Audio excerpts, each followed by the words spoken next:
సామాన్యుడి ప్రయాణం అయితే భారం అయితే వ్యవసాయం పనుల వేళ రైతన్నలు డీజిల్ కోసం అల్లాడిపోతున్నారు.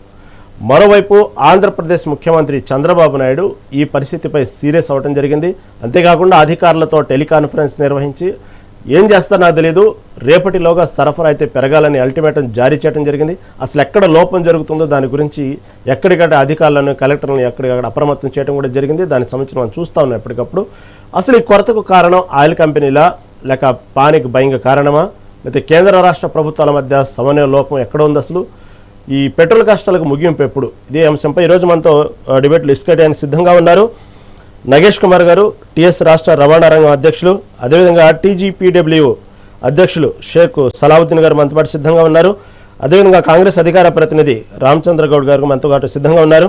ముందుగా మనం రామచంద్ర గారి దగ్గరికి వెళ్దాం. రామచంద్ర గారు నమస్తే అండి. నమస్కారం అండి, మిత్రులందరికీ నమస్కారం. రామచంద్ర గారు, మనం చూసాం గత నెలలోనే తెలంగాణ వ్యాప్తంగా ఎలాంటి కష్టాలు చూసాం. పెట్రోల్ బంకుల దగ్గర ఎలా బారులు తీరాలు చూసాం. అధికారులు చెప్పేది ఒకటి, క్షేత్రస్థాయిలో జరుగుతున్నది ఒకటి, అన్ని కష్టాలు చూసాం. తర్వాత పరిస్థితి కొంత సద్గుమడింగింది. మనతో మళ్ళీ మామూలైన తరుణంలో ఇప్పుడు ప్రజెంట్ ఆంధ్రప్రదేశ్లో చూసాం ఇలాంటి పరిస్థితులు. మళ్ళీ దాని యొక్క సెగ మళ్ళీ తెలంగాణలో కనబడతా ఉంది. కాకపోతే అక్కడ ఎప్పటికప్పుడు ఏపీ గవర్నమెంట్, అక్కడ ముఖ్యమంత్రి కానివ్వండి, అధికారులు కానివ్వండి, కలెక్టర్ కానివ్వండి, ఎప్పటికప్పుడు అప్రమత్తం చేస్తూ ఉన్నారు. దానికి సంబంధించిన అసలు ఎక్కడ లోపం జరుగుతుందని చెప్తా ఉన్నారు, ప్రజలకు అప్రమత్తం చేస్తూ ఉన్నారు. ఇటుపక్క పెట్రోల్ సంబంధించిన బంక్ యాజమాన్యులకు ఎప్పటికప్పుడు దానికి సంబంధించిన ఎక్కడ కొరత అనేది మొత్తం డీటెయిల్స్ లాగుతున్నారు. కానీ తెలంగాణలో చూస్తుంటే అంత అలర్ట్నెస్గా లేదు. పబ్లిక్ పట్ల కనీసం పడుతున్నటువంటి ఇబ్బందికి, కనీసం దానికి సంబంధించిన వ్యవహారంలో ఎక్కడ కొంత సమన్వయ లోపం ఉంది. ఏపీలో ఉన్నంతగా యాక్టివేట్గా ఇక్కడ చేయట్లేదు అనేది ఒక వార్త నడుస్తుంది సర్కిల్లో. ఎందుకు ప్రభుత్వం అలా ఎందుకు నిర్లక్ష్యంగా ఉందంటే ఏమంటారు? లేదండి, అన్నింటికి కారణం ఒకటి ముఖ్యంగా 2-3 కారణాలుగా చెప్పుకోవచ్చు అండి. మొదట అంటే ప్రతి ఒక్కరికి కూడా ఏమైతుందంటే ఆ భద్రతా భావం ఏర్పడి ఏమైతుందంటే ఉన్న స్టాక్ అంటే ఎక్కువ స్టోరేజ్ చేసుకునే ప్రయత్నాలు చేస్తున్నారు అండి. అది ఒకటి తప్పు అనేది జరుగుతుంది. మళ్ళీ ఇంకోటి, ఇంతకు ముందు డీలర్లు మనకు క్రెడిట్ గా ఎంత కావాలంటే అంత అడ్వాన్స్ గా వాళ్ళు పంపించగలుగుతుండ్రి ఒక బంక్ డీలర్లకు, వాళ్ళకు అది ఆ సిస్టమ్ పోయింది. వీళ్ళు డబ్బు కట్టిన తర్వాత కూడా, ముందు కట్టిన తర్వాత కూడా 3-4 రోజుల తర్వాత వస్తుంది. దాంట్లో కూడా ఇబ్బంది జరుగుతుంది.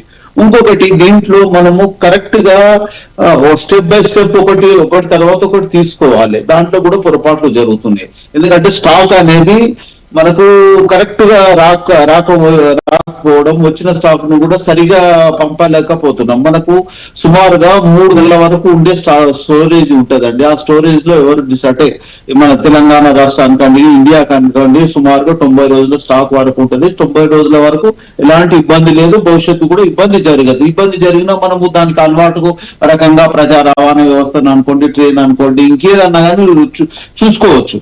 ముఖ్యంగా ఇక్కడ జరిగేది ఏంటంటే అభద్రతా భావం ఏర్పడి కూడా, ఇప్పుడు నాకున్న 300-400 కిలోమీటర్లు వెళ్లే వెహికల్ కు ఉన్నా కానీ ఇంకా మనం ముందు పోయి ఇంకా కావాలి స్టోరేజ్ చేసుకోవాలనే ఆలోచనతో పోతున్నాము. అది ఇబ్బందిగా జరుగుతుంది. అది ప్రైవేట్ దాంట్లో కూడా తీసుకుంటే ఇబ్బంది జరుగుతుంది. ప్రైవేట్ అంటే మనం ఏమైతుందంటే మామూలుగా పెట్రోల్ అయినా డీజిల్ అయినా వెహికల్ లో పోసుకుంటే ఏమి ఇబ్బంది లేదు. ఇంకోటి, రైతులకు సంబంధించింది ఉంటే వాళ్ళు డ్రమ్లలో కొన్ని ఎంత కావాలన్నా పెట్టుకోవచ్చు. ఇక్కడ కృత్రిమ కొరత చేయడానికి కొంతమంది వ్యాపారవేత్తలు అనుకోండి, కొంతమంది అంటే దీన్ని బ్లాక్ మార్కెట్ లో చేసే వాళ్ళు కూడా స్టోరేజ్ చేసుకోవడం జరుగుతుంది. కొద్దిగా అభద్రతా భావంతో కూడా సొంతగా వాటర్ డబ్బాలలో దీంట్లో తీసుకుంటే దాంతో ఎన్నో రకాలుగా ఇబ్బంది జరిగే ప్రయత్నాలు జరుగుతాయి. ఎందుకు ఇబ్బంది జరుగుతుంది అంటే దాంతో ఫైర్ యాక్సిడెంట్ కావచ్చు, దాంతో పాటు ఆరోగ్యానికి కూడా ఆ స్మెల్ వైబ్రేట్ అయిన తర్వాత ఆ స్మెల్ తో కూడా ఇంకేదో ఇబ్బంది ఉంటది. ఇంకా వేరే రకాలుగా అన్ని రకాలుగా ఇబ్బంది జరుగుతుండొచ్చు. దీనికి కారణం ఏంటంటే మనము దానిలో ఒక పద్ధతి ప్రకారం ప్రతి ఈ బంకులలో అనుకోండి, ప్రతి డీలర్ల దగ్గర అనుకోండి సీసీ కెమెరాలు ఉంటాయి. బయట కూడా ప్రతి దగ్గర సీసీ కెమెరాలు ఉంటాయి. వారికి అవసరం ముందు తీసుకెళ్తుండా లేకుంటే బ్లాక్ చేయడానికి తీసుకెళ్తుండా అనేది ఒకటి చూసుకోవాలి. దానికి సంబంధించి సివిల్ సప్లై ఉన్నారు, పోలీస్ డిపార్ట్మెంట్ వాళ్ళు ఉన్నారు. దాన్ని కూడా ఒక పద్ధతి ప్రకారం తీసుకుపోతే దాంట్లో నష్టం జరగదు, ఎవరికి ఇబ్బంది కూడా జరగదు. అదొకటి. తర్వాత ఇప్పుడు డీలర్లు ఇంతకు ముందు మనకు క్రెడిట్ తో ఇస్తుంటే నెట్ కట్టినా ఇవ్వడం లేదు. ముఖ్యంగా ఇక్కడ 3 డీలర్లు ఉన్నారు. ఆ 3 కంపెనీలు ఉన్నాయి. 3 కంపెనీలలో 3 కంపెనీల నుంచి మనకు ఎక్కడ సప్లై జరుగుతుంది. 3 కంపెనీలు కూడా గుత్తాధిపత్యంతో వాళ్ళు ఒక ప్లాన్ గా చేసుకుంటుండ్రు. భవిష్యత్తులో రేటు పెరుగుతుంది అనే ఆలోచనతో ఒకటి వచ్చి వాళ్ళు రేట్ల గురించి కూడా వాళ్ళు ఇబ్బంది చేసే ప్రయత్నం చేస్తున్నారు. ఈ రేటు ఖచ్చితంగా పెరుగుతుంది అనే ఒక రూమర్స్ ఉన్నాయి. రూమర్స్ అంటే ఖచ్చితంగా పెరుగుతుండొచ్చు, ఎందుకంటే ఈ ఎలక్షన్స్ ఉన్నాయి, 5 రాష్ట్రాల ఎలక్షన్స్ అంటే 29th తర్వాత ఖచ్చితంగా పెరుగుతుంది అనే డౌట్ తో కూడా చాలా మంది కూడా ఈ డీలర్లు అనుకోండి, వాళ్ళు అనుకోండి కూడా ఇప్పుడు దీంట్లో HPCL అనుకోండి, IOCL, BPCL వీళ్ళు ముఖ్యంగా ముగ్గురు కూడా ఒకటే కూడా సరైన సప్లై చేయలేకపోతున్నారు. వాళ్ళు ఎందుకోసానికి చేస్తున్నారు, రేట్లు పెరిగి వాళ్ళు నష్టం జరుగుతుందా అనేది కూడా చూడండి. దాంతో పాటు పోలీసు వ్యవస్థను కూడా స్ట్రాంగ్ గా చేసి ఎవరైనా బ్లాక్ మార్కెట్ లో ఎవరు చేస్తుండ్రో దాన్ని కూడా కంట్రోల్ చేసే ప్రయత్నం చేయండి. తర్వాత సివిల్ సప్లై దాంట్లో ఎవరెవరికి ఎంత స్టాక్ వస్తుంది. ఇప్పుడు ఒకసారి బంకులలో కూడా స్టాక్ ఉన్నా కానీ వాళ్ళు బ్లాక్ మార్కెట్ ఏదో టైంలో అంటే లేట్ అవర్స్ లేకుంటే మార్నింగ్ అవర్స్ లో వేరే వాళ్ళకి అమ్మడానికి, ఇప్పుడు ఇండస్ట్రీ వాళ్ళకు తక్కువ రేట్ల నుంచి కొన్ని కంపెనీలకు డైరెక్ట్ సప్లై అయ్యేది ఉంది, దాన్ని రేట్లు పెంచింది అనేది ఉంది. ఇండస్ట్రీకి సంబంధించింది డైరెక్ట్ వాళ్ళు ఏం చేస్తున్నారంటే వీళ్ళ దగ్గర డీలర్ల దగ్గర తీసుకెళ్లి బ్లాక్ లా తీసుకెళ్లి తక్కువ ధరకు తీసుకెళ్లి వాళ్ళు వాడుకుంటుండ్రు అనేది కూడా ఉంది. దాన్ని కూడా కంట్రోల్ చేసేందుకు సివిల్ సప్లై వాళ్ళు కూడా దీనికి స్టాక్ ఎట్లా వస్తుంది, ఎవరెవరికి పోతుండ్రు అనేది డీలర్ల ద్వారా తీసుకుంటే దాన్ని క్లియర్గా ఉంటుంది. దీనికి అన్నిటికీ కారణం ఈ 3 కారణాలను మనం కంట్రోల్ చేయాలి. ఒకటి డీలర్ దగ్గర కంట్రోల్ చేయాలి, తర్వాత వేస్టేజ్ కాకుండా చూడాలి, తర్వాత ఎక్కడ కూడా ఇబ్బంది జరగకుండా బ్లాక్ మార్కెట్ లో జరగకుండా చూడాలి. అది చేసినాం. కేంద్ర ప్రభుత్వం అయినా రాష్ట్ర ప్రభుత్వం అయినా కేంద్ర ప్రభుత్వం సప్లై కరెక్ట్ రావాలి, రాష్ట్ర ప్రభుత్వం కూడా సప్లై అయిన దాన్ని వాళ్ళు కరెక్ట్ గా పోయే రకంగా ఒక ప్లాన్ ఉన్నది, దానికి ఒక వ్యవస్థ ఉంది. ఆ వ్యవస్థ ద్వారా ఖచ్చితంగా ఎవరికి మిస్యూజ్ కాకుండా తప్పు జరగకుండా చేస్తే మాత్రం ఎలాంటి ఇబ్బంది ఉండదు. ఇబ్బంది ఉన్నా కానీ కవర్ చేసే ప్రయత్నం చేయాలి. ఎక్కడైనా పొరపాటు జరుగుతుంది కూడా ఓపెన్ గా చెప్పాలి, ఇక్కడ స్టాక్ ఇంత ఉంది, ఇంతవరకు పోతుంది, భవిష్యత్తులో వస్తుంది అనేది. ఇప్పుడు మా మిత్రులు ఉన్నారు డీలర్లను, వాళ్ళని అడిగితే ఎక్కడ కూడా ఇబ్బంది లేదు. వాళ్ళకు వచ్చిన స్టాకు 2 రోజులకు 3 రోజులకు సరిపోయేది ఒకటే రోజులు అమ్మేసే అంటే ఒకటే రోజులు అయిపోతుంది. ఆ క్యానిక్ గా అంటే వాళ్ళు అభద్రతా భావంతో స్టోరేజ్ చేసుకోవడం జరుగుతుంది. దాంట్లో ఇప్పటి వరకు ఈ రోజు వరకు అయితే స్టాక్ లో తెలంగాణ ప్రాంతంలో ఇబ్బంది లేదు, భవిష్యత్తు కూడా ఉండదు. ఉన్నదాన్ని కవర్ చేసేందుకు అందరు ప్రయత్నం చేద్దాం. దాంట్లో కాంగ్రెస్ పార్టీ తరఫున మా పరంగా కూడా మేము సహాయ సహకారాలు చేస్తాము. రాష్ట్ర ప్రభుత్వం కూడా స్పెషల్ గా దీనికి సంబంధించి కూడా సివిల్ సప్లై వాళ్ళతోని అధికారులతోని పోలీసు వ్యవస్థతోని స్ట్రాంగ్ గా ఇబ్బందిగా బ్లాక్ మార్కెట్ పోకుండా చూసే ప్రయత్నం చేస్తుంది. దానికి అందరికి ప్రజలకు నష్టం జరగకుండా మనం బయట వాళ్ళతో పోట్లాడవచ్చు, కానీ మన అంతర్భాగమైన ప్రజలతోని మనం అందరు పార్టీలకు అతీతంగా అందరం కూడా సహకరించి ఎవరికి ఇబ్బంది లేకుండా చేసే ప్రయత్నం చేద్దాం. దాంట్లో ముందుంటామని ఈ అవకాశం ఇచ్చినందుకు మీకు ధన్యవాదాలు తెలుపుతున్నాను. నగేష్ కుమార్ గారు, తెలంగాణ రాష్ట్ర రవాణా రంగం అధ్యక్షులు. నగేష్ కుమార్ గారు నమస్తే అండి.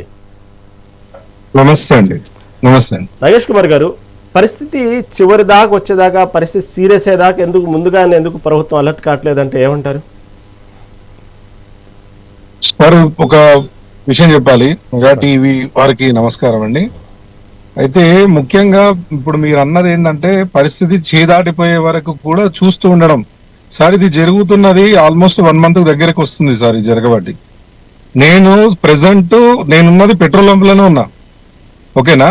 నేను ప్రెసెంట్ ఉన్నది పెట్రోల్ పంప్ దగ్గరనే పార్కింగ్ లో ఉన్నా.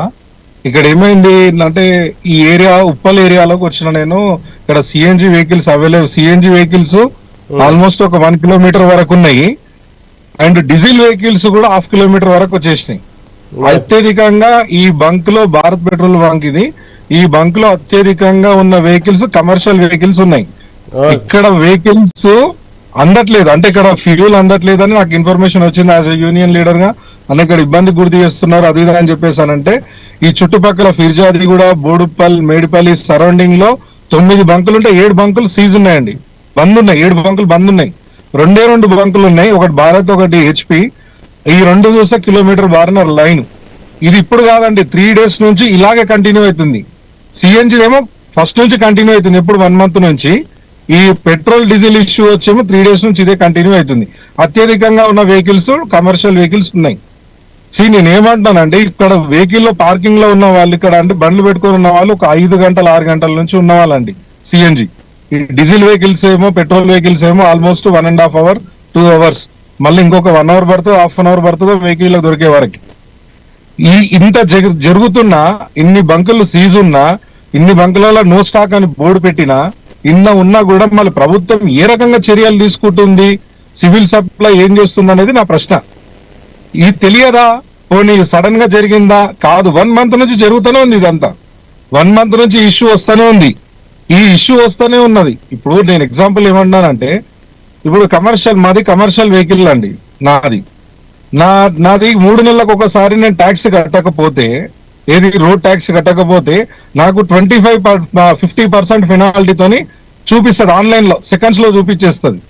అంత అడ్వాన్స్ గా ఉన్న టెక్నాలజీ, అంత అడ్వాన్స్ గా ఉన్న రవాణా శాఖ, అంత అడ్వాన్స్ గా ఉన్న ప్రభుత్వము, మరి ఈ ఫ్యూయల్ అంటే నేను అది ట్యాక్స్ కట్టాలంటే నా బండి నడిస్తేనే నేను ట్యాక్స్ కట్టాలి, నా బండి రోడ్ పైన ప్రయాణం చేస్తేనే నేను ఆ ట్యాక్స్ కట్టాలి.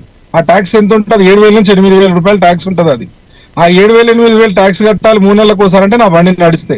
ఇప్పుడు నా బండి పెట్రోల్ పంపులనే ఉంటుంది మొత్తం 90%. నేను ఇంకా ఏం నడిపించుకోవాలి, నేను ఏ రకంగా ట్యాక్స్ కట్టాలి అనేది నా ప్రశ్న. పోనీ ప్రభుత్వాలు ఏం చేస్తున్నాయి చూస్తున్నారు, సివిల్ సప్లై చూస్తున్నారు, తెలియదా అంటే తెలుసు. తెలంగాణ రాష్ట్ర వ్యాప్తంగా ఏం జరుగుతుంది సివిల్ బంకులలో అనేది తెలుసు. ఎందుకంటే ఆటో లైన్లు కానీ, సిఎన్జి లైన్లు కానీ, బారులు తీరి ఇక టిఫిన్లు తింటున్నారు, ఈయన భోజనం కూడా ఈయన చేస్తున్నారు, స్నానాలు కూడా ఇక బకెట్లు తెచ్చుకొని స్నానాలు కూడా ఈయన చేస్తారు, బట్టలు కూడా ఈయన మార్చుకునే పరిస్థితి వచ్చింది. ఇది ముందు నుంచి కట్టడి చేస్తే ఈ రోజు ఈ పరిస్థితి హెవీ అయిపోతుంది ఈ పరిస్థితి. నాగేష్ గారు, ఇందాక రామచంద్ర గారు చెప్పినప్పుడు వినే ఉంటారు కదా మీరు. ఆయన చెప్పేది అంటే మన చిన్న లాజిక్ అంటే, అంతకుముందు పెట్రోల్ బంకుల వాళ్ళకి అప్పులు ఇచ్చేవాళ్ళు, ఇప్పుడు అప్పులు ఇవ్వట్లేదు, క్యాష్ డైరెక్ట్గా ఇస్తున్నారు, కాబట్టి ఇలాంటి కొరత ఏర్పడతా ఉంది అనేది ఒక రకంగా చెప్తున్నారు. కానీ ఎక్కడ కూడా ప్రభుత్వం యొక్క తప్పు, లేకపోతే మీరు చెప్పిన సివిల్ సంబంధించినటువంటి ఇన్ఫర్మేషన్ ముందుగానే పసిగట్టలేపటం, సమయ లోపం చెప్పట్లా, వాళ్ళు టోటల్గా ఇచ్చిపుచ్చుకునే ధోరణిలోనే తప్పు జరుగుతుంది అంటున్నారు. వారు చెప్పినది ఏంటి అంటే, ఇక్కడ రేపు భవిష్యత్తులో ఎలక్షన్ అయిపోయాక ఫ్యూల్ పెరుగుతుంది, అది అమ్ముకోవచ్చు అని చెప్పేసి అని అంటున్నారు. కానీ ఇప్పుడు అది కరెక్ట్ కాదండి. అది పోనీ అలా తెలిసి కూడా ప్రభుత్వం సైలెంట్ గా ఉంటుంది అని అంటే ఇక ప్రభుత్వంకే నేను విజ్ఞతకి వదిలేస్తా. అట్లా స్టాక్ పెట్టుకొని అట్లా చేస్తున్నారు అంటే ప్రభుత్వానికి వదిలేస్తా నేను విజ్ఞత. ఎందుకంటే ఇప్పుడు ప్రజెంట్ మనం రన్నింగ్ ది చూసుకుంటామా, ఇప్పుడు ప్రజెంట్ మూవ్మెంట్ చూసుకుంటామా, వీళ్ళు స్టాక్ పెట్టుకుంటారు, సరే ఇన్ఫర్మేషన్ ఉందనుకోండి, వాళ్ళు స్టాక్ చేస్తున్నారు, ఆఫ్ అని పెడుతున్నారు, నో స్టాక్ అని పెడుతున్నారు, రేపు పెరిగినాక అమ్ముకుందాం అనుకుంటున్నారు. మళ్ళీ ప్రభుత్వం ఏం చేస్తుందండి, సివిల్ సప్లై ఏం చేస్తుందండి, నీకు బంక్కి ఎంత స్టాక్ వచ్చింది, ఎంత అమ్ముతారు అన్నది ఆ లైన్ ఉంటది కదండి, ఆ లెక్కలు పత్రాలన్నీ వాళ్ళు ఇవ్వాల్సి వస్తుంది కదండి. ఇంత సింపుల్ గా లేదు, మేము అంత ఫ్రీగా ఉన్నామని చెప్పేసి ప్రభుత్వం చేతులు నిలుపుకోవడం కూడా కరెక్ట్ కాదండి. నేనేమంటున్నాను, అత్యధికంగా తెలంగాణ రాష్ట్రంలో రోడ్డు పైన నడిచే కమర్షియల్ వాహనాల పరిస్థితి ఏంటని నేను అదే ప్రభుత్వాన్ని అడుగుతున్నా. అదే రామచంద్ర అన్న ఇప్పుడు ఉన్నారు, లైన్లు ఉన్నారు కదా, వారిని అడుగుతున్నా నేను. సరే వాళ్ళు ఆపుతున్నారు, వాళ్ళు ఏదో రేట్ ఎక్కువైనా అమ్ముకుంటున్నారు అనుకుందాము, మీరు చెప్పినట్టుగా ఎలక్షన్ తర్వాత రేటు పెరుగుతుంది అనుకుందాం. మరి ఇప్పుడు ప్రభుత్వం ఏం యాక్షన్ తీసుకుంటుంది? ఇప్పుడు బండ్ల పరిస్థితి ఏంది? పోనీ మాకు డీజిల్ అందుతలేదు, మాకు పెట్రోల్ అందుతలేదు, మాకు సిఎన్జీలు అందుతలేదు, ఇదే ప్రభుత్వము మరి మేము దాచుకొని మేము ట్యాక్సులు కట్టకుండా ఉంటే మాకు వదిలేస్తుందా? ఇమీడియట్లీ 31వ తారీఖు రాత్రి 12 గంటల వరకు ట్యాక్స్ కట్టకపోతే 1వ తారీఖు రాత్రి 12 గంటల 1 నిమిషం నుంచి 50% పెరుగుతుంది, చూపిస్తుంది ఆన్లైన్ లో. మాకు ఇక్కడ తప్పించుకోనికి లేవు కదండి అవకాశాలు. తప్పించుకోవడానికి అవకాశాలు లేనప్పుడు ప్రభుత్వం మా పైన చర్య తీసుకోవాలి కదా, బంకుల పైన చర్య తీసుకోవాలి కదా, ఇక్కడ ప్రొటెక్షన్ పెట్టాలి కదా, ఎవరైనా సెక్యూరిటీ మన పోలీస్ వాళ్ళని పెట్టి ఇక్కడ చేయాలి కదా. ఒక ఏరియాలో ఒక 1.5 కిలోమీటర్లో 9 బంకులు ఉంటే నేను 9 బంకులు తిరిగితే 2 బంకులు పనిచేస్తున్నాయి. ఈ రకంగా తెలంగాణ స్టేట్ లో ఎన్ని ఉన్నాయి మీరు ఒకసారి ఆలోచించండి. ఈ రకంగా తెలంగాణ చెప్పండి. కొరత ఉందో లేదో తెలియదు కానీ కొరతనైతే సృష్టించడం మాత్రం క్లియర్ గా అర్థమవుతా ఉందండి. సమస్యని చాలా క్లియర్ గా అర్థమవుతా ఉంది సార్. ఇది ముమ్మాటికి మరి నేనైతే ప్రభుత్వం పైననే చెప్తున్నాను సార్, ప్రభుత్వం విఫలం అయ్యింది. ఎందుకు విఫలం అవుతుంది ప్రభుత్వం అంటే, ఇది నిన్న జరిగిందో రాత్రి జరిగిందో కాదు, ఇది జరగబట్టి 1 month అవుతుంది. 1 month నుంచి ఇక్కడ ఇదే జరుగుతుంది, ఇదే రిపీట్ అవుతుంది. ఈ రోజు 3 గంటలు 4 గంటలు మొన్నటిదాకా సిఎన్జి వరకే ఉండే స్టాక్, ఈ రోజు పెట్రోల్ డీజిల్ కి 3 ఆల్మోస్ట్ 1.5 కిలోమీటర్లు 2 కిలోమీటర్లు. అంటే ఇప్పుడు నేనున్న ఉప్పల్ ఏరియా బంకుల గురించి మాట్లాడుతున్నా, ఈడ 2 గంటలు టైం పడుతుంది అంటే రేపు ఏంది పరిస్థితి, ఇంకా ఎల్లుండి ఏంది పరిస్థితి అని చెప్తున్నా నేను. ఇంకా మేము ప్రభుత్వం ఇట్లాగే చూసుకుంటూ కూర్చుంటే, సివిల్ సప్లై ఇట్లాగే కూర్చుంటే వాళ్ళు స్టాక్ పెట్టుకుంటారు, వాళ్ళు రేట్ ఎక్కువ అమ్ముకుంటారని తెలిసి కూడా సైలెంట్ గా ఉంటా అంటే ఇక నన్ను ఇక మీరే చెప్పాలి కదా దానికి ఆన్సర్, నేనైతే ఏం చెప్పలేదు. అర్థమైందండి. ఓకే నగేష్ కుమార్ గారు, మళ్ళీ మీ దగ్గరకు వస్తాను, కావాల్సిన సమయం ఉంది. ఓకే, టీజీపీడబ్ల్యూ అధ్యక్షులు సలావుద్దీన్ గారు మనతో పాటు సిద్ధంగా ఉన్నారు. సలావుద్దీన్ గారు నమస్తే అండి. నమస్తే అండి. సలావుద్దీన్ గారు, దీన్ని ఎలా చూడాలి? ఈ కొరత కృత్రిమ కొరతనా, నిజంగానే ఎక్కడ జరిగింది పొరపాటు? మొన్నటి వరకు అంటే ఏదో పశ్చిమాసియా యుద్ధాల మీద నెట్టారు, అయిపోయింది. ప్రస్తుతం ఉన్న పరిస్థితుల మీద అవగాహన ఏంటి? అసలు ఏం జరుగుతుంది రెండు తెలుగు రాష్ట్రాల్లో? ఎందుకు ఈ కష్టాలు ఇంకా సామాన్యుడికి ఎన్ని రోజులు? ఇంకా ముఖ్యంగా చూసుకుంటే రెక్కాడితే కానీ డొక్కాడని సామాన్య జనాలకి ఇది ఇబ్బంది జరుగుతుందండి. ఎందుకంటే వీళ్ళందరూ రోజు ఏమంటారు, హిందీలో అంటారు చూడండి, కువా కొత్కే పానీ పీనే వాళ్ళే, రోజు గుంత తోడి బాయిలి నీళ్లు తాగేటోళ్ళు వీళ్ళందరూ వర్కర్స్.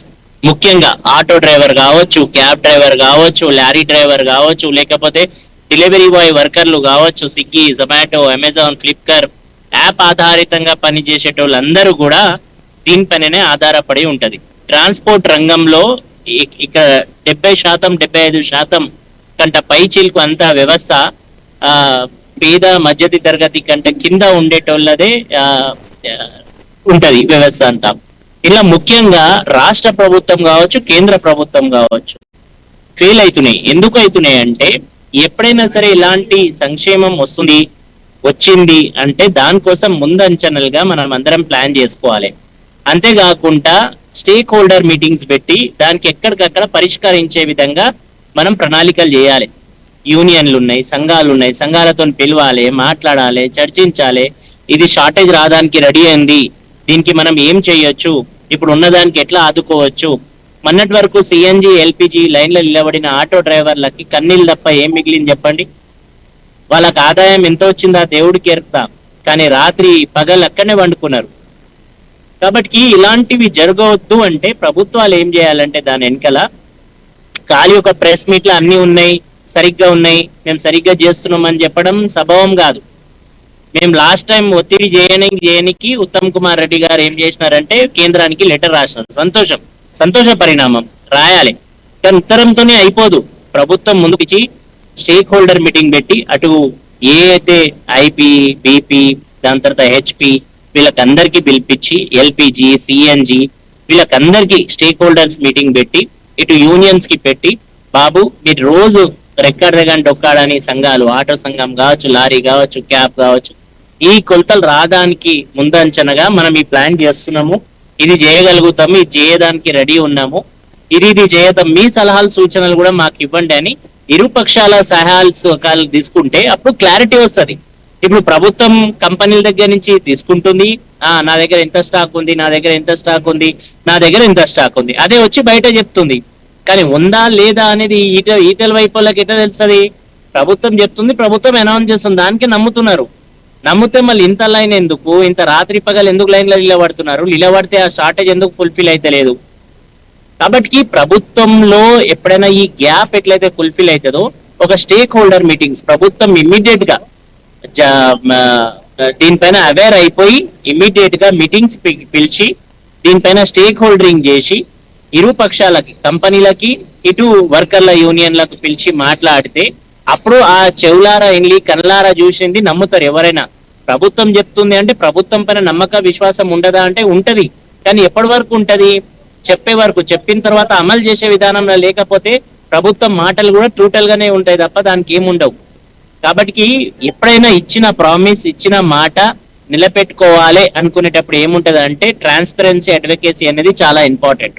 ఆ ట్రాన్స్పరెన్సీ, ఆ నమ్మకం, ఆ ట్రస్ట్ అనేది ఇరు పక్షాలు కూర్చొని మాట్లాడుతున్న మీటింగ్ల నుంచి బయటికి వస్తాయి.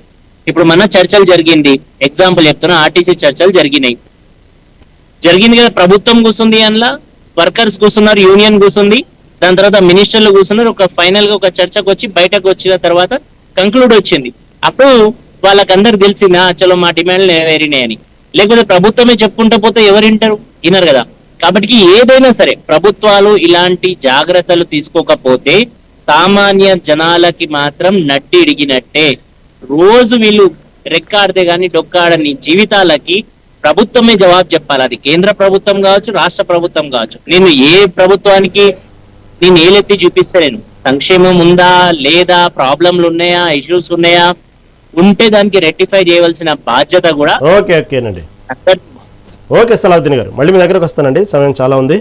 మన ఇప్పుడే జాయిన్ అయ్యారు టీడీపీ నాయకురాలు ఆశాబిందు గారు. ఆశాబిందు గారు నమస్తే అండి. నమస్తే రహీం గారు. ఆశాబిందు గారు, ఒక విషయంలో మాత్రం అంటే మిమ్మల్ని అంటే మీ పార్టీని ఒప్పుకోవాల్సిందే, అక్కడున్న ప్రభుత్వాన్ని ఒప్పుకోవాల్సిందేనండి. ఎందుకంటే ఈ పక్క రెండు రాష్ట్రాల్లో వాస్తవంగా నో స్టాక్ బోర్డు ఉంది, ఇటు పక్క చూస్తే పబ్లిక్ చాలా ఇబ్బంది పడతా ఉన్నారు. ఎందుకు మెచ్చుకోవాలన్నానంటే వాస్తవంగా పరిస్థితులు ఎక్కడ లోపం జరుగుతుంది, ఎప్పటికప్పుడు ప్రజలు ఎందుకు ఇబ్బంది పడుతున్నారు అనే విషయంలో ఇటు అధికారులతో చర్చ జరపడం కానివ్వండి, ఇటు కలెక్టర్లతో ఎప్పటికప్పుడు ఏం జరుగుతుంది, గ్రౌండ్ లెవెల్ ఎక్కడ పొరపాటు జరుగుతుంది అనే విషయంలో కానివ్వండి, ప్రతి విషయంలో మాత్రం ఎప్పటికప్పుడు మన సంబంధించినటువంటి సీఎం మాత్రం చంద్రబాబు నాయుడు మాత్రం పట్టించుకోవడంలో ఒక రకంగా ముందున్నారనే చెప్పుకోవాలి. ఎందుకంటే పరిస్థితులు కొన్ని చూస్తున్నాం, వేరే రాష్ట్రాల్లో చూస్తున్నాం.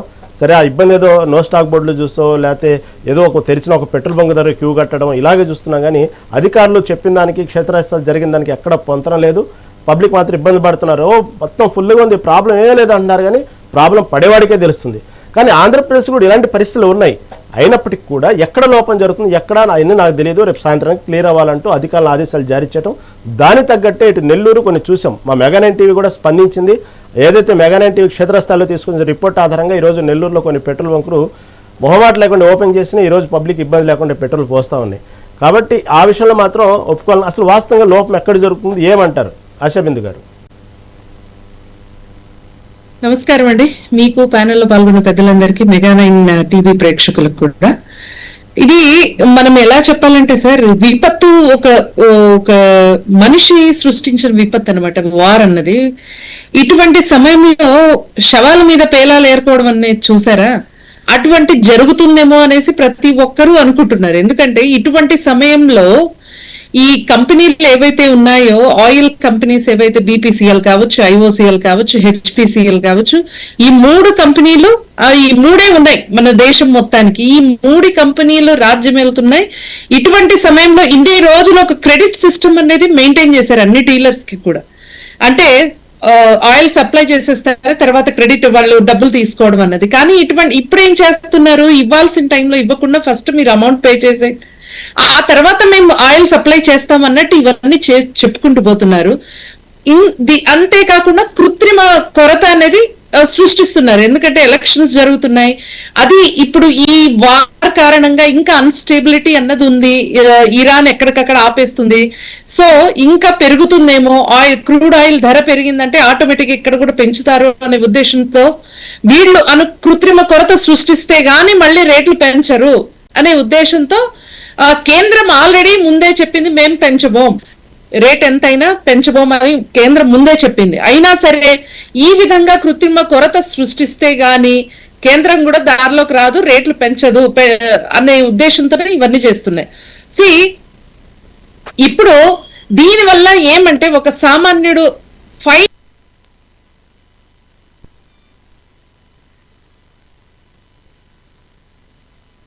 పోయినట్టుంది, ఒకసారి చూసుకోండి, నెట్వర్క్ ఏదో ఇబ్బంది అయినట్టుంది. నగేష్ కుమార్ గారు,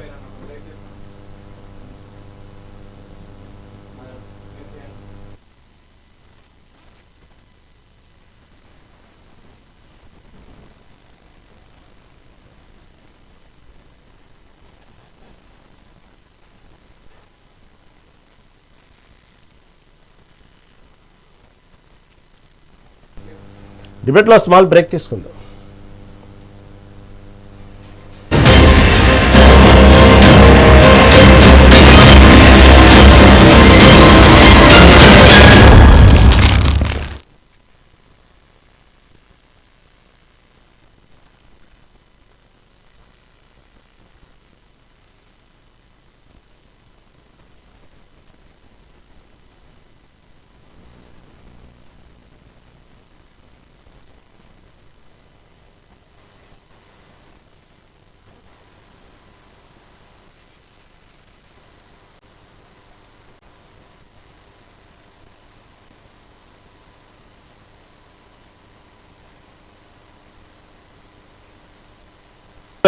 ఆశాబిందు గారు, ఓ టెక్నికల్ ఇష్యూలో అయిపోయిందండి, మళ్ళీ కంటిన్యూ చేద్దాం ప్లీజ్. ఆశాబిందు గారు, వినిపిస్తుందా సార్? ఓకే ఓకే వెయిట్ చిన్న టెక్నికల్ ఇష్యూ నడుస్తుంది, ఒక్క నిమిషం ఆగండి లైన్లో ఉంది.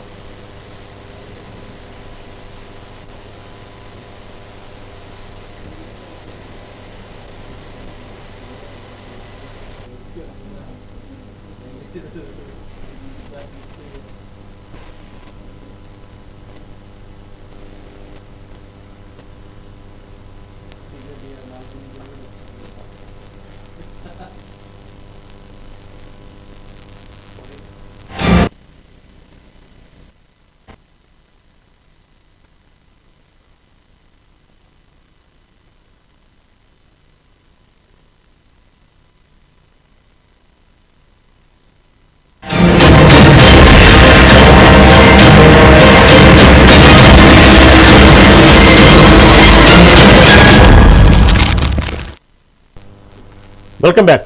రెండు తెలుగు రాష్ట్రాల్లో ఇప్పుడు ఎక్కడ చూసినా నో స్టాక్ బోర్డులు. మనం ఈ ప్రజెంట్ డిబేట్లో ఉన్నాం. ప్రస్తుతం ఆశబిందు గారు మళ్ళీ మీ దగ్గరకు వస్తానండి, చిన్న టెక్నికల్ ఇష్యూలో అయిపోయాం. నగేష్ కుమార్ గారి దగ్గరికి మళ్ళీ దగ్గర వస్తాను. నగేష్ కుమార్ గారు, ఇక్కడ మొదటి నుంచి నగేష్ కుమార్ గారు ఓకేదా? ఓకే అండి. రైట్. మొదటి నుంచి ఇక్కడ చెప్తున్న మాట ఏదైతే 5 రాష్ట్రాల ఎన్నికల తర్వాత చూడండి సినిమా ముందు కాబట్టి సినిమా ముందు కనబడిద్ది అనేటువంటి విషయం మొన్నటిదాకా చెప్పుకొచ్చారు. ఏదైతే పశ్చిమాసియా యుద్ధాల పరిస్థితుల నేపథ్యంలో ఎక్కడ చూసినా మిగతా రాష్ట్రాల్లో లేకపోతే మిగతా వేరే దేశాల్లో భయంకరంగా రేట్లు పెరుగుతున్నప్పటికీ కూడా, పక్కన దాయి దేశంలో కూడా భయంకరంగా రేట్లు పెరిగినప్పటికీ కూడా పెట్రోల్ డీజిల్ సంబంధించి కేవలం మన ఇండియాలో మాత్రం ఎక్కడ రేట్లు పెరగలేదు అని చెప్పుకున్నప్పుడల్లా ప్రతిపక్షాలు చెప్పిన మాట చూడండి సినిమా ముందు ఉంది, ఈ ఎలక్షన్లు అయిపోయిన తర్వాత అన్నారు. దానికి తగ్గట్టే ఈ ఎలక్షన్లు ఎండింగ్ వచ్చేటప్పటికి ఇంకా 2 విడతలే ఉన్నాయి. ఈ ఎలక్షన్లు అయిపోయే క్రమంలో ముందుగానే స్టార్ట్ అయింది అనేటువంటి విషయాలు కూడా పబ్లిక్లో ఒక వైరల్ అవుతుంది న్యూస్. దీనికి పొంతన ఉందా? నిజంగానే 5 రాష్ట్రాల ఎన్నికల తర్వాత ఇంకా ముందు మన సినిమా చూడబోతున్నామా? అలాంటి పరిస్థితులు కనబడుతున్నాయంటే ఏమంటారు? 100% అండి, 100%, 100%. మనము 3Dలో కాదండి 5Dలో చూడబోతున్నాం సినిమాలు ముందు. 100% మనకు తెలిసిందే కదండి కేంద్ర ప్రభుత్వం ఏం చేస్తుంది ఎక్కడ ఎలక్షన్ ఉంటే ఆ టైంలో. మనం ఇప్పుడు ఈ చూస్తూనే ఉన్నాం, మనం గత 15 సంవత్సరాలుగా 16 ఇయర్ కంటిన్యూగా చూస్తున్నాం అన్ని. ఎక్కడ ఎలక్షన్ వస్తుంటే అక్కడ ముందు పెట్రోల్ రేట్ తగ్గించడం, ఆ తర్వాత పెరగడం. ఇప్పుడు ఎలక్షన్ ఉన్నది మేజర్గా ఏంటంటే సౌత్ పైన కొంచెం కాన్సన్ట్రేషన్ ఎక్కువ పెట్టింది కాబట్టి కేంద్ర ప్రభుత్వం ఇక్కడ సౌత్ పైన కాన్సన్ట్రేషన్ ఎక్కువ పెట్టింది కాబట్టి తమిళనాడు ఎలక్షన్ కానీ కేరళ ఎలక్షన్ లో కానీ భాగంగా ప్లాన్ చేస్తుంది. ఇక్కడ బెంగాల్లో కూడా ఎలక్షన్ జరుగుతుంది కాబట్టి ఇప్పుడు అక్కడ ఏం టచ్ చేయట్లేదు. ఇంతకు 100% మన పైన తొందరలోనే భారం మోపుతాం. ఎందుకంటే నేను ఇప్పటి విషయం కాదంటే ముందుది ఎక్స్పీరియన్స్ తీసుకొని నేను చెప్తున్నాను, ముందు నుంచి ఎక్స్పీరియన్స్ తీసుకొని నేను చెప్తున్నాను. అది 100%. నేనేమంటున్నానంటే సరే వాళ్ళు పెంచుతారు తగ్గిస్తారు, ఆ తర్వాత తగ్గించడం లేదు, పెంచుతారు 10 పెంచుతారు, రూపాయి తగ్గిస్తారు, రూపాయి 2 రూపాయలు తగ్గిస్తారు, మళ్ళీ అది కంటిన్యూ అవుతుంది యథావిధిగా, మళ్ళీ అది ఆటోమేటిక్ జరుగుతూనే ఉంటుంది. సరే అది క్రూడ్ ఆయిల్ పైన పెరిగిందనో, ఎందుకంటే 2014లో బిఫోర్ $70 to $80 ఉండే క్రూడ్ ఆయిల్ ఉండే. అప్పుడు పెట్రోల్ ఎంత ఉండండి మా అంటే 45-50 ఆ టైం ఉంటే ఎంత ఉండే. ఇప్పటికి క్రూడ్ ఆయిల్ అంతే ఉన్నా కూడా ఫేర్ మాత్రం ఎంత పెరిగిందంటే 100 రూపాయలకు వచ్చింది డీజిల్. అర్థమైందా? 100%. ఎల్పిజి ఇప్పుడు మీరు పెరగలేదంటున్నారు. ఎల్పిజి మీరు చూస్తే 40 రూపీస్ ఉన్న ఎల్పిజి ఇప్పుడు 120 రూపాయలు అది పెరిగి ఉంది ఆల్రెడీ. పెరగలేదు కాదు, పెరిగి ఉంది. ఇప్పుడు 110-120 నడుస్తుంది ఎల్పిజి. సిఎన్జి 104 ఉన్నది ఈ రోజు ప్రెసెంట్ డే 104 సిఎన్జి. సిఎన్జి ఎంత ఉండే 3 సంవత్సరాల కిందట 60 నుంచి 70 రూపాయలు ఉండే. అంతకు ముందుకు కోవిడ్ టైం బిఫోర్ 43 ఉండే. పెట్రోల్ ఎంత ఉందండి 109, డీజిల్ 95. పెరగడం అది 100% పెరిగింది. ఇంకొకటి సిఎన్జి ఎల్పిజి కూడా ఈ నెల రోజుల పరిణామంలో ఒక్కొక్క బ్యాంకు ఒక్కొక్క ప్రైస్ పెట్టుకొని ఇచ్చిన రోజులు కూడా ఉన్నాయి. ఒక్కొక్కడు కేజీస్ పైన 1 రూపీ, 2 రూపీస్, 3 రూపీస్ ఎక్స్ట్రా.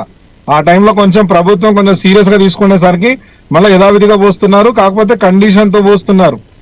అంటే నేనేమంటున్నా, దొరికిన ఒక చిన్న అవకాశాన్ని పెట్రోల్ పంపులే ఈ విధంగా వాడుకుంటుంటే ఇంత పెద్ద విపత్తుని అని దీన్ని చూసుకొని. ఇంకొక విషయం ఏంటండి, ఇంత విపత్తు జరుగుతున్నప్పుడు కేంద్ర ప్రభుత్వాలు కూడా ప్రతి ఒక్క మానవుడు ప్రతి ఒక్క మనిషి కట్టే ప్రతి రూపాయి ట్యాక్సే కదండి వాళ్ళ కేంద్ర ప్రభుత్వానికి అందేది. ఆ ట్యాక్స్ పైసలతోనే కదండి సర్వీస్ ఇవ్వాల్సింది. ఇంత జరుగుతున్నా కూడా ఎందుకు ఇంత వెనుకకే వెళ్ళిపోతుంది. అంటే ఎంతసేపు ఎలక్షన్ పైన ఫోకస్ పెడుతున్నారు కానీ మళ్ళీ ఆ ప్రాంతాలలో ఈ డీజిల్ అందుతుందా, పెట్రోల్ అందుతుందా, మరి సామాన్య ప్రజలు ఏం చేస్తున్నారు, కార్మికులు ఏం చేస్తున్నారు, కర్షకుల పరిస్థితి ఏంది? ఇప్పుడు మేడం గారు చెప్పారు ఒక విషయం, అది అంతిమంగా పూర్తిగా ఎవరి మీద పడుతుంది భారం? ఒక సగటు ఒక ఫ్యామిలీ పర్సన్ మీదే పడుతుంది. ఎందుకంటే ట్రాన్స్పోర్ట్ ఇప్పుడు పెట్రోల్ డీజిల్ పెరుగుతారు, ట్రాన్స్పోర్ట్ బంద్ అయ్యే సూచన వచ్చిందంటే, కూరగాయలు ట్రాన్స్పోర్ట్ ఎక్కడక్కడ ఆగిపోయిందంటే 10 రూపాయలు ఉన్న టమాటా 20 రూపాయలు, 30 రూపాయలు, 40 రూపాయలు వెళ్ళిపోతుంది. ఎగ్జాంపుల్ చెప్తున్నాను నేను. ఇదంతా భారం పడేది సగటు కామన్ మ్యాన్ పైనే కదా. ఇదంతా ఆలోచించాల్సింది కేంద్ర ప్రభుత్వం, రాష్ట్ర ప్రభుత్వాలే కదా. మరి ఎందుకు ఆలోచిస్తలేవు? ఎందుకు అదే నిర్ణయాలకు పోతున్నారు? లేకపోతే కేంద్ర ప్రభుత్వం కూడా సరే ఈ లాస్ ఆఫ్ పే, ఇన్ని రోజులు లాస్ ఆఫ్ పే మొత్తం ఒకటేసారి తీసేసుకుందాం అనుకున్న ఆలోచనలో కేంద్ర రాష్ట్ర ప్రభుత్వాలు ఉన్నాయా? ఒకవేళ అట్లనే ఆలోచించి ఉంటే మళ్ళీ ఇప్పుడు నష్టపోతున్న ఈ పరిస్థితి కమర్షియల్ వెహికల్స్ వీళ్ళ పరిస్థితి ఏంది? రోజువారీ నష్టపోతున్నారండి. ఇప్పుడు ఆటో రోజుకి 500 కిరాయి కట్టాలి, ఒక రోజుకి 500 కిరాయి ఆటో. టాక్సీ కిరాయి పరిస్థితి ఏంది? ఈఎంఐ పరిస్థితి ఏంది? వీళ్ళకి నేను ఉన్నానండి, నేను టాక్సీ డ్రైవర్ని. ఎగ్జాంపుల్, నేను బండి తీసి పెట్రోల్ లంపులా పెట్రోల్ పోసుకొని రోడ్డు మీద నేను ఒక 10 గంటలు డ్యూటీ చేస్తే నాకు వచ్చే 1000 రూపాయలల్లా, ఆ 1000 రూపాయలల్లానే నేను ఆ డీజిల్ తీసేసుకోవాలి. ఈ నా ఫ్యామిలీకి, నా రూమ్ రెంట్, నా పిల్లలు ఫీజు, అన్నం, పప్పు, ఇవన్నీ నేను తీసుకోవాలి. మొత్తం ఇదంతా దానిపైన వెళ్ళాలి. ఇది నేను చేసే 10 గంటలు 12 గంటలు డ్యూటీ పెట్రోల్ పంప్లోనే 6 గంటలు 7 గంటలు నా డ్యూటీనే అయిపోతుంది. నేను ఇంకా ఏం చేసుకుంటా? నేను ఏం సంపాదిస్తా? నేను ఏం కడతా? నేను నేను కట్టేదాని ద్వారా ప్రభుత్వానికి ఏం పోతుంది? ఒకసారి ఇవన్నీ ఆలోచించాలని చెప్పేసి తెలియజేస్తున్నానండి నేను. సలావుద్దీన్ గారు ఇంకొకటి ఏంటంటే, ఏదైతే ఈ అభద్రతాభావంతో లేనిపోని ఫేక్ న్యూస్ల ద్వారా అవసరానికి మించి పెట్రోల్ వాడటం అంటే దాచిపెట్టుకోవటమో, కొనటమో, లేకపోతే సీసాల్లోనో క్యాన్లలోనో దాచిపెట్టుకుంటున్నారు. దానివల్ల కూడా అత్యధికంగా కొరత ఏర్పడతా ఉంది. వాస్తవంగా చూస్తే దాని ప్రకారం లెక్కలు కూడా చెప్తా ఉన్నారు. అందువల్లే ఈ కొరత కారణం అంటున్నారు. వాస్తవం అంటారేమంటారు?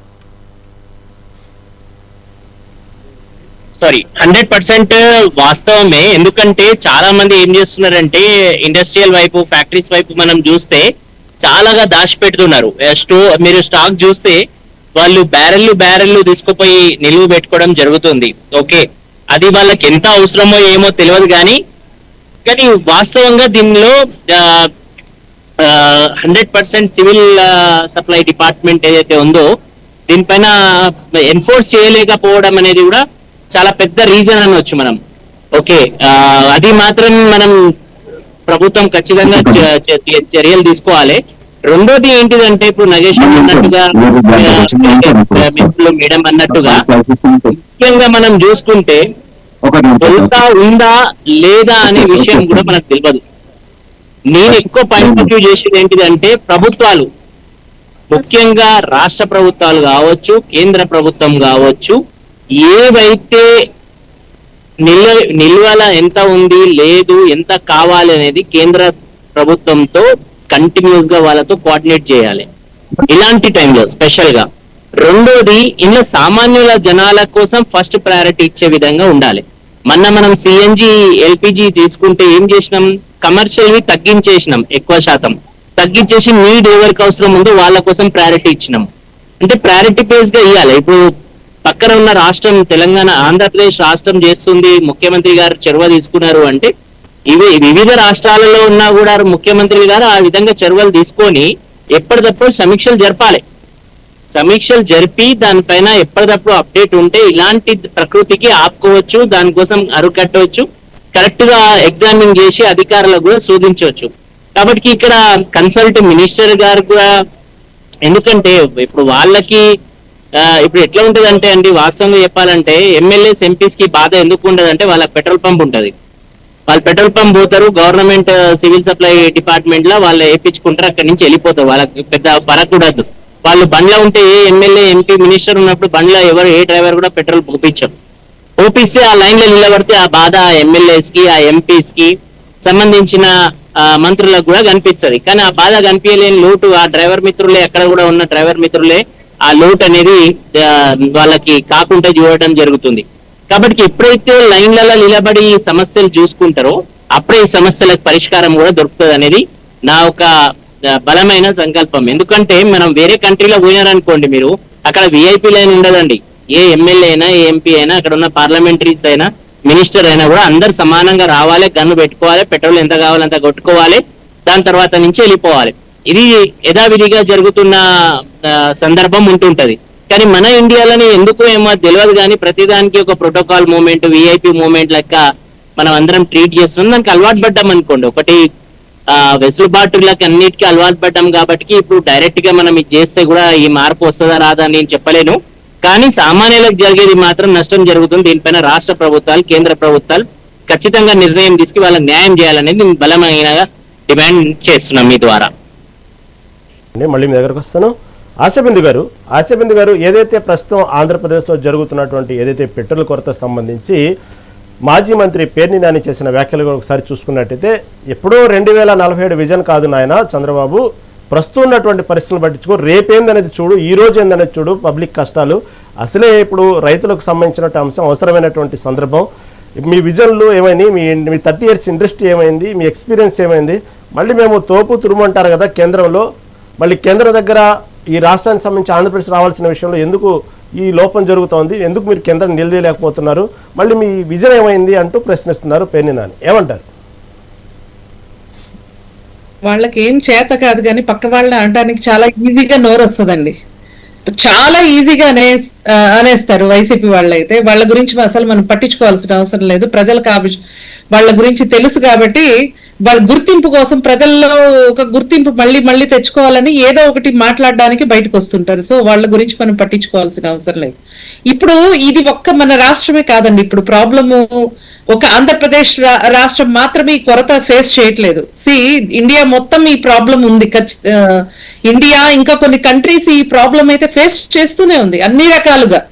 ట్యాక్సెస్ పెంచడం కానీ ఈ విషయాలు మనం చూస్తే చంద్రబాబు నాయుడు గారు ఇప్పటికే ఒక కలెక్టర్లు ఎస్పీల సమీక్ష నిర్వహించి వాళ్ళిద్దరిని కలెక్టర్లు ఎస్పీలని ఆదేశించారు. మీరే దగ్గరుండి చూసుకోవాలి, వీటన్నిటికీ అప్ టు డేట్ ఉండాలి, ఏంటి ఏ కొరత రాకుండా మీరు చూసుకోవాలి, ప్రజలకు ఏ ఇబ్బంది రాకుండా చూసుకోవాలని ఆల్రెడీ చంద్రబాబు నాయుడు గారు చెప్తూనే ఉన్నారు. ఆయన పని ఆయన చేస్తున్నారు.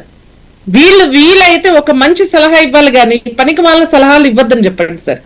వీళ్ళకి అటువంటివి రావు కూడా లేండి, ఆలోచనలు రావు.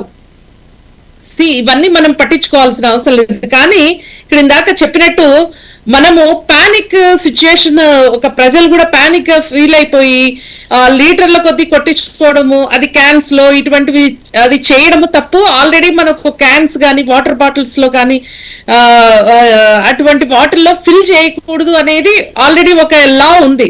అటువంటప్పుడు ప్రజలు టిన్స్ కానివ్వండి, క్యాన్స్ తీసుకొస్తే కొట్టించకూడదండి.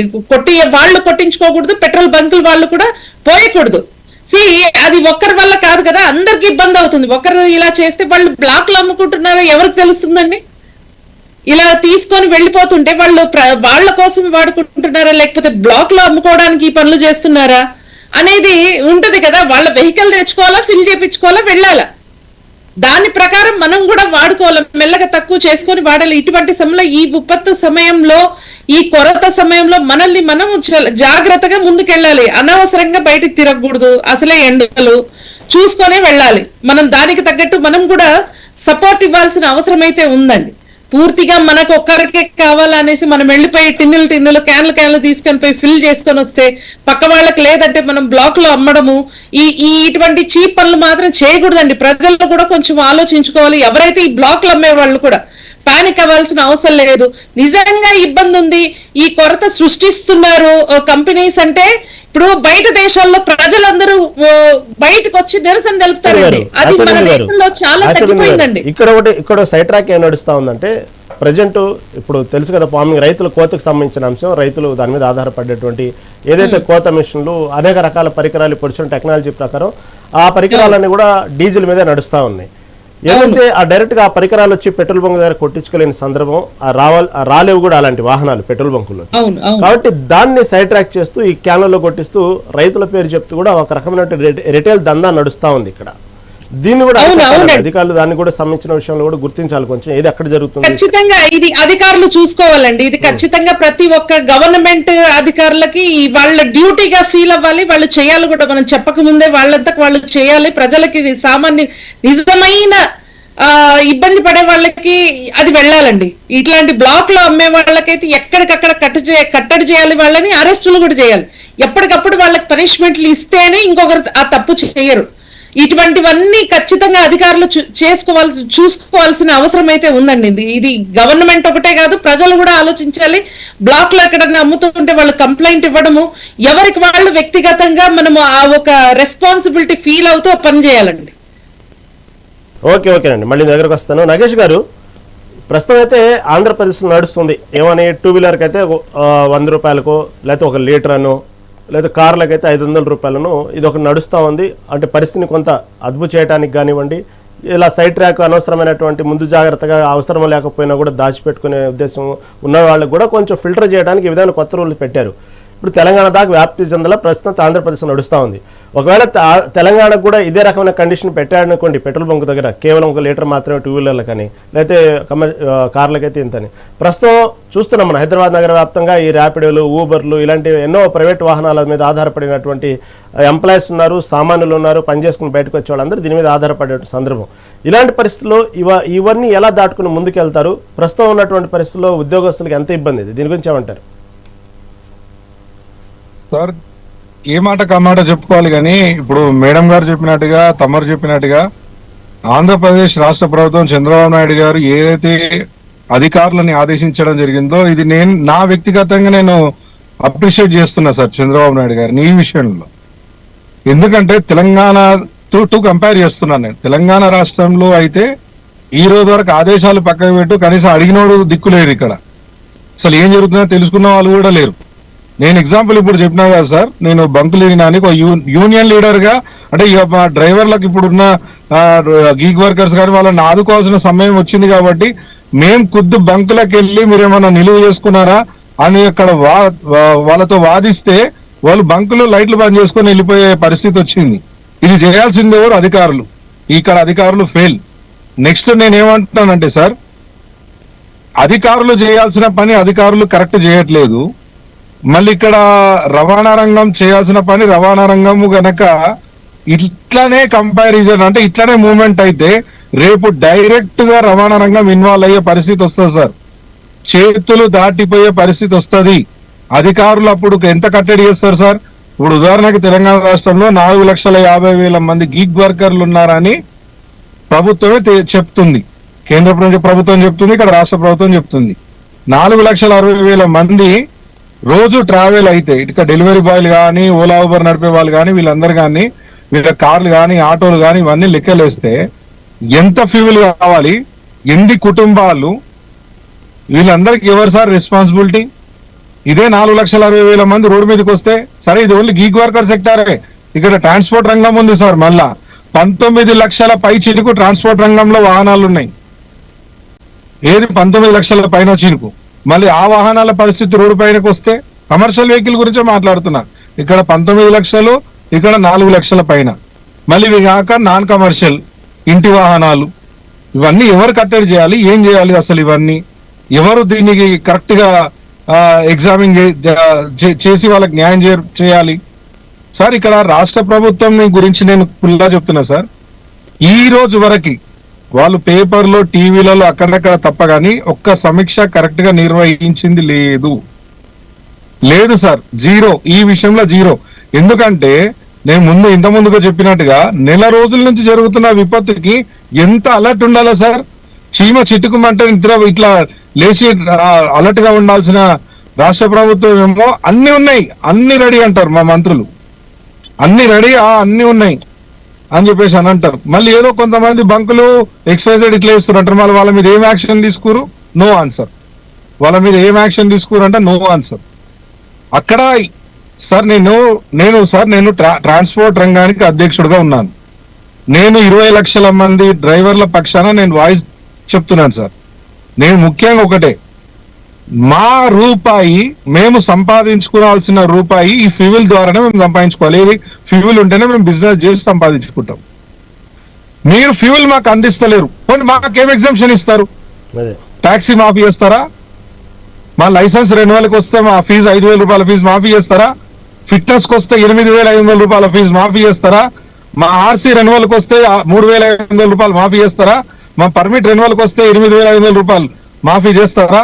ఇవన్నీ బరాబర్ వసూలు చేసినప్పుడు మాకు బరాబర్ ఫ్యూల్ అనేది ఇవ్వాలి కదా కేంద్ర రాష్ట్ర ప్రభుత్వాలు. 100% ఇవ్వాలి కదా. ఇది ఇవ్వనప్పుడు మీరు విఫలమైనట్టే కదా. రైట్, మీరు విఫలమైనట్టే. మరి వీళ్ళకి ఏం న్యాయం చేస్తారు సార్? చాలని బతుకులు ఉన్నాయి సార్ డ్రైవర్లది. ఆటో డ్రైవర్లు ఏడుస్తున్నారు సార్. ఆటో డ్రైవర్లు 6 గంటలు 7 గంటలు లైన్ లో నిలబడితే 100 రూపాయలు వస్తలేదు సార్.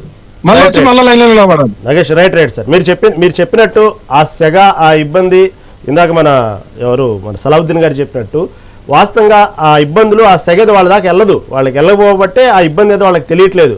వాస్తవం మీరు చెప్పినట్టు మీ ఇన్వెస్ట్మెంట్ పెట్రోలే, మీ ఇన్వెస్ట్మెంట్ డీజిలే, దాన్ని బట్టి మీరు సంపాదించుకోవాలి. అది ఉంటేనే దానికి సంబంధించిన అనేక రకాల ఖర్చులు, అనేక రకాల జీవితం సంబంధించిన కుటుంబ బాధ్యతలన్నీ నెరవేర్చుకోవచ్చు. కానీ అవన్నీ వాళ్ళ దాకా వెళ్ళవు. ఆ పెయిన్ వాళ్ళని పట్టించుకునే ఇది లేదు. మీరు చెప్పినట్టుగానే ఆంధ్రప్రదేశ్ వ్యాప్తంగా చూస్తే ఈరోజు చూసాం, ఎప్పటికప్పుడు సమీక్షలు జరుగుతూ ఉన్నారు, కలెక్టర్తో మాట్లాడుతూ ఉన్నారు. అసలు ఎక్కడ ఎందుకు స్టాక్ లేదు, ఏంది రీజన్ ఏందనేది బయటికి లాగుతున్నారు. వాళ్ళు కావాల్సిన కృత్రిమ కొరత సృష్టిస్తే వాళ్ళ మీద సీరియస్ వార్నింగ్లు ఇస్తున్నారు, కేసులు పెడుతున్నారు, పెట్రోల్ యథావిధిగా పోవిస్తున్నారు. అలాంటి యాక్షన్ ఇక్కడ కూడా జరగాలని కోరుకోవాలి మనం అందరం. ఏమంటారు సలావుద్దీన్ గారు? సరే, ఇదంతా దాటుకొని క్యూ లైన్లు దాటుకొని దాదాపు ఎవరైతే పెట్రోల్ కొట్టేటువంటి పంపు బాయ్ దాకా వెళ్ళగానే తీరు అక్కడికి వెళ్ళిన తర్వాత పవర్ పెట్రోల్ ఉంది, ఓన్లీ పవర్ పెట్రోల్ మాత్రం ఉంది అంటున్నారు. దీని వెనక అసలు ఏంది? పవర్ పెట్రోల్ వెనక ఇదొక రకమైనటువంటి గూడు పుట్ట అనేది, దాని సారాంశం ఏంది? పాలి కేవలం ఒక అల్లని గూడు పెట్టని కాదండి. పెట్రోల్ పంపుల పైన స్పెషల్ గా నేను కొద్దిగా జరిగి మాట్లాడితే ఎల్పిజి, సిఎన్జి పెట్రోల్ పైన మీరు చూసుకుంటే పైసలు కూడా అదనంగా వసూలు చేస్తున్నారు. అంటే వాళ్ళు కొట్టే కేజీస్ పైన టోటల్ గా 10 రూపాయలు 20 రూపాయలు ఎక్స్ట్రా అడగడం కూడా జరుగుతుంది అన్నట్టు. ఓకే, ఇట్లా చాలా పంపుల్లో హైదరాబాద్ లో జరుగుతుంది. రెండోది, ఇప్పుడు మీరు అన్నట్టుగా ఇది ఏదైతే సూపర్ పవర్ పెట్రోల్ కానీ డీజిల్ కానీ ఇది ఉందో, ఇది ఎందుకు ఎక్కువ సేల్ చేశారంటే దానిపైన అదనంగా 10-20 పైసలు వాళ్ళకు కూడా డీలర్స్ కి కమిషన్ ఎక్కువ ఉంటది. ఓకే, కాబట్టి ఇప్పుడు ఉన్న దాంట్లో దానికి ఎక్కువ సప్లై చేసి డిమాండ్ చేస్తే దానివల్ల ఆదాయం ఇంకా ఎక్కువ వస్తుంది డీలర్లకు అనేది వాళ్ళ అది కావచ్చు ఒకటి. రెండోది, ఇప్పుడు ఇది మెయిన్ గా మీరు నాకంటే ఎక్కువ తమరు అందరికి తెలుసు అనుకుంటా, ప్రతి పెట్రోల్ పంప్ కి స్టాక్ బోర్డు ఉంటది. పెట్రోల్ పంప్ ప్రతి ఏ పెట్రోల్ పంప్ ఉన్నా కూడా ఈ గత కొన్ని రోజుల నుంచి మీరు చూస్తే ఏ పెట్రోల్ పంప్ కూడా స్టాక్ బోర్డు మెయింటైన్ చేస్తలేదు. రెండోది, స్టాక్ బోర్డు కాకుండా కూడా పెట్రోల్ రేటులు కూడా డీజిల్ రేటు, పెట్రోల్ రేటు అవైతే ఒక రోజుకి ఫీడింగ్ చేస్తున్నారు, అయిపోతుంది. కానీ ఇప్పుడు మనం అందరం మాట్లాడుకున్నట్టు డ్రమ్ములు ఇవి రాత్రి పూట లీటర్లు ఏదైతే సప్లై తీసుకోపోతున్నారు కదా, అందులో మీరు చూసుకుంటే వాళ్ళ దగ్గర కూడా ఎక్స్ట్రా పైసలు తీసుకొని అది కకృతి పడి వాళ్ళకి అంత పెద్ద సప్లై ఇస్తున్నారు. డైలీ అయితే జనాలు ఉంటారు కదా, పంపించేసిన తర్వాత 11 బజే రాత్రికో 2 బజే రాత్రికో వాళ్ళకందరు పిలిపించి వాళ్ళకి బ్యాలర్ నింపి పంపించేస్తున్నారు వెనకల నుంచి. ఇది ఏమో చూస్తలేం. ఈ నైట్లో అయితే నేను అధికారులకు దోషి చేయను, రాత్రిపూట కూడా అక్కడ డ్యూటీ చేయాలని అన్నాను. కానీ దీనివల్ల ఇంకొక ప్రమాదం కూడా ఏముందంటే, ఈ ఎక్కువ స్టాక్ ఉండడం వల్ల ఈ ఎండల వల్ల అది ఎప్పుడో ఒకసారి అంటుకుంది అనుకోండి, అక్కడ జరగరాని ప్రమాదం జరగొద్దు, కానీ అది జరిగితే మాత్రం చాలా పెద్ద ప్రమాదం జరుగుతుంది. దానికోసం కూడా ఇది ఒక యంత్రాంగం ముడిపడి ఉన్నదండి. కేవలం ఒక సివిల్ సప్లై డిపార్ట్మెంటే కాదు, పోలీస్ డిపార్ట్మెంట్ ఎన్ఫోర్స్ ఉండాలి, మెట్రాలజీ డిపార్ట్మెంట్ ఉండాలి, దాంతో పాటు దాని తర్వాత ఇది మన సివిల్ సప్లై డిపార్ట్మెంటు, అట్లా రవాణా శాఖ, ఈ అన్ని ఒక 4-5 డిపార్ట్మెంట్లు విజిలెన్స్ దీనిపైన ఎప్పటికప్పుడు పెట్టి దీనిపైన తనిఖీలు చేస్తే కొద్దిగా దీనికి అరికట్టొచ్చు. రెండోది, రాష్ట్రము కానీ కేంద్రం కానీ ఒక గైడ్ లైన్స్ చేయాలి. మీరు అన్నారు చూసారా, ఇప్పుడు ఆంధ్రప్రదేశ్ లో 100 రూపాయల పెట్రోల్ కంటే ఎక్కువ లేదు, 1000 రూపాయల డీజిల్ కంటే ఎక్కువ లేదు.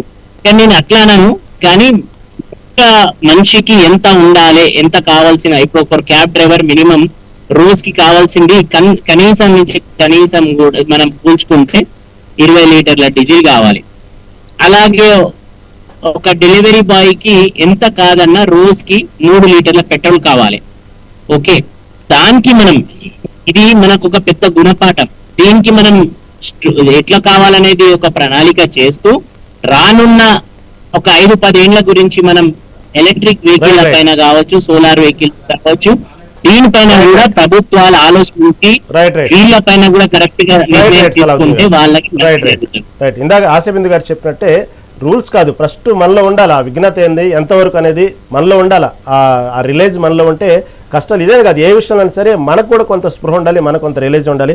ఆశాబిందు గారు ఫైనల్గా చెప్పండి, చంద్రబాబు గారు చెప్పినట్టు రేపు సాయంత్రానికి మొత్తం పరిస్థితులు మారిపోవాలా, గాడిన పడాలా, ఎవరు ఇబ్బందులు పడకూడదు, ముఖ్యంగా రైతులు అసలు ఇబ్బంది పడకూడదు, రైతుల కాలం ఇది, ఇవన్నీ ఎప్పుడైతే కలెక్టర్లకు అధికారులు ఆదేశించారో ఆ మూమెంట్లో వెళ్తుందా? రేపు సాయంత్రానికల్లా మొత్తం ఆంధ్రప్రదేశ్ వ్యాప్తంగా సమస్య పరిష్కారమయ్యే దిశగా అడుగులు ముందు పడుతున్నాయంటే ఏమంటారు?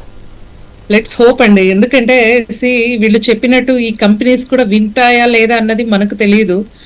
వాళ్ళు ఆ స్టాండ్ లో ఉన్నారా, ఇంకా ఆ రేట్లే మనకు పెంచాలా అనేది వాళ్ళు అనుకుంటున్నారా మనకు తెలియదు. కానీ అల్టిమేట్ గా అయితే రైతులకి ఎవరికైతే ఈ ఎండల్లో ఎండనక వాననక కష్టపడే రైతులకైతే ఖచ్చితంగా వాళ్ళకి అందాల్సిన ఇదైతే ఉందండి. అందులో ఇదే లేదు, అందులో కాంప్రమైజ్ అయ్యే ఇదే లేదు. అధికారులు ప్రతి ఒక్కరు కూడా దాంట్లో ఇన్వాల్వ్ అవ్వాలి, ఎక్కడ ఎవరికి ఇబ్బంది కలిగించకూడదు. ఇక్కడ మెయిన్ ఆ పానిక్ సిచ్యుయేషన్ కానివ్వండి, లేకపోతే టిన్నులు అవన్నీ అరకట్టగలిగితే అండ్ కంపెనీస్ ద్వారా వాళ్ళకి క్రెడిట్ ఏదైతే క్రెడిట్ ఫాలో అవుతున్నారో దానికి ప్రకారంగా ఇచ్చేస్తే టైం టు టైం ఇవి ఇవ్వడం మొదలైతే ఈ ఇబ్బందులు అయితే ఏమీ ఉండవు. అది ఇప్పుడు ఈ కంపెనీస్, ఆయిల్ కంపెనీస్ కరోనా సమయంలో చాలా ఎక్కువ వాళ్ళు లాభాలు ఆర్జించారండి. ఇప్పుడు ఏదో మాకు తక్కువ ఉంటుంది, ఇప్పుడు 150-160 పర్ బ్యారెల్ ఉంది, ఇన్ని డాలర్లు $150 వచ్చిందంటే కరోనా సమయంలో $20 ఉందండి ఒక బ్యారెల్ ప్రైస్, $20.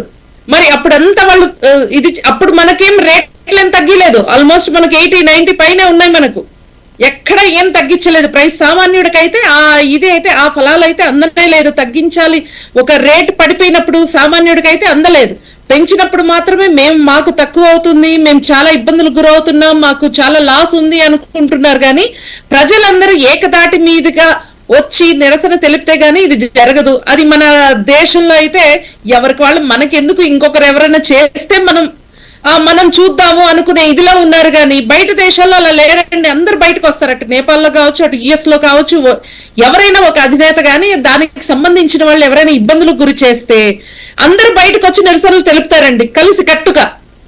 వాళ్ళ సిస్టమ్ ని మార్చండి, ఇట్లాంటి వాళ్ళనంటే అందరు భయపడతారు. కానీ మన దేశంలో అదో ఇది అలవాటు పడిపోతున్నారు. రూపాయి పెంచుకుంటూ పోతే ఒకేసారి కాకుండా రూపాయి పెంచుకుంటూ దాదాపు 20-30 రూపాయలు పెంచేశారు. అలవాటు పడిపోతారనమాట ప్రజలు.